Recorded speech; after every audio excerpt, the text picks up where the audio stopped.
ग्वालियर में ब्याज पर पैसे चलाने का लालच देकर साहूकार पर शारीरिक शोषण के आरोप के मामले में नया मोड़ आया है। अब साहूकार ने सामने आकर महिला के आरोपों को सरासर झूठा बताकर दलील दी है कि पूरा मसला पैसों का है। महिला उससे 85.88 लाख रुपए ले चुकी है। पैसा नहीं लौटाना चाहती, इसलिए झूठे आरोप लगा रही है।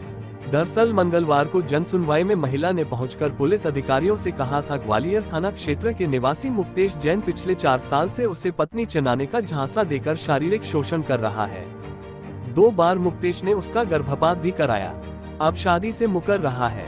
इस मामले में पुलिस की जांच शुरू होने से पहले बुधवार को मुक्तेश जैन ने परिवार और परिचित महिलाओं के साथ सामने आकर पत्रकार वार्ता में अपनी बात रखी है। मुक्तेश जैन का कहना है वह कारी का धंधा करते हैं। आरोप लगा रही महिला के पुश्तैनी मकान और जमीन का सौदा किया था। एडवांस में 9 लाख रुपए दिए।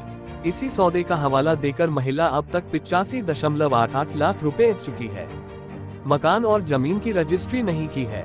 पैसा भी नहीं लौटाया, बल्कि उनसे 50 लाख रुपए और मांगा था।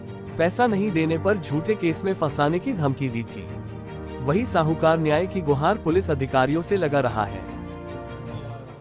वह महिला का आरोप पूर्ण निराधार है, झूठा है। वह पैसों के लेन देन का मामला है। मेरे उस पर पैसे हैं, वो पैसे देना नहीं चाहती है, उल्टा मुझे ब्लैकमेल कर रही है। पहले उसकी कहावत आई है कि मुझे 50 लाख रुपए दे दो और राजीनामा कर लो। फिर उसके बाद उसने मुझसे कहा है कि 20 लाख रुपए दे दो, राजीनामा कर लो। अंत में 5 लाख तक बात आ गई है, लेकिन जब मैंने उसे साफ मना कर दिया तब उसने जाके कल मीडिया के सामने मेरे को बदनाम करने की कोशिश की। किससे आपके संपर्क में आई? किस तरह से मेरे को उसने सर्वप्रथम अपने मकान को बेचने का एग्रीमेंट किया था, जिस मकान में वो निवासरत है। वह उसके पुश्तैनी मकान है, कोटावाला मोहल्ला, लोहा मंडी।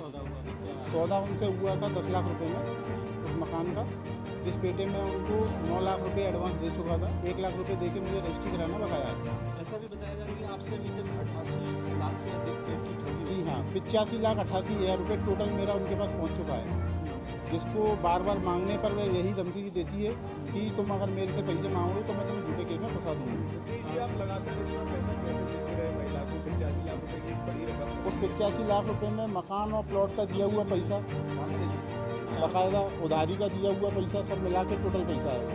कहना है कि जो बेटा भी है, जो कि आपका बेटा है, वो बेटा उसके पति से है। आप उसकी DNA जांच कराइए, मैं उसके लिए तैयार हूँ। क्या चाहते हैं? क्या मेरा कहना तो यही है कि वह महिला पूरी निराधार है। अगर उसके पास कोई सबूत है तो वो सबूत दे। मैं अपने सबूत लेके आया हूँ, मैं अपने कागज़ लेके आया हूँ जो मेरी उससे लिखा पड़ी है।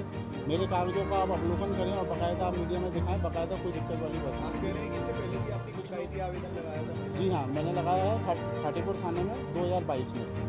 आपने ये भी बताया कि पहला आपराधिक प्रवृत्ति की उसकी। जी हाँ, आपराधिक प्रवृत्ति की आप ये उसके मोहल्ले में जाके भी आप मालूम कर सकते हैं।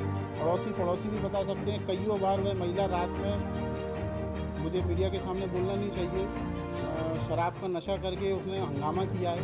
वह उसके पड़ोसी इसको आपको पूरी जानकारी दे सकते हैं। जी नहीं, कोई मेरा उससे कोई संबंध नहीं है। केवल पैसों का लेन देन का मामला है। पैसे ना देना पड़े और ऊपर से ब्लैकमेलिंग करने के लिए लगता है। मुझे मानसिक रूप से तो इतना प्रताड़ित कर दिया है कि मैं बहुत ज़्यादा परेशान हूँ। हो सकता है मैं कुछ भी कर सकता हूँ। सभी रिश्तेदारों ने जो पैसे लिए थे मेरे से, वह पैसों की गारंटी इसने भरी थी। जब उनसे मैं बोलता था तो कहती थी अरे वो मैं बात कर लूँगी, आपको उनको फ़ोन लगाने की ज़रूरत नहीं, क्योंकि वह उसके भाई, साले, जेठ, उन्हीं लोगों को उसने पैसे दिलवाए थे।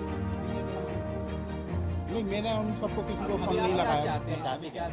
मैं बस ये चाहता हूँ कि वे जो झूठे आरोप लगाना बंद करें और मेरे को उससे कोई वो नहीं है। मेरे पैसे दे, मेरे पैसे वापस दे और अपनी लिखा पढ़ी ले जाए, या मेरे को अपने मकान और प्लॉट की रजिस्ट्री कर दे। कितने पैसे हैं? 85,88,000 रुपये।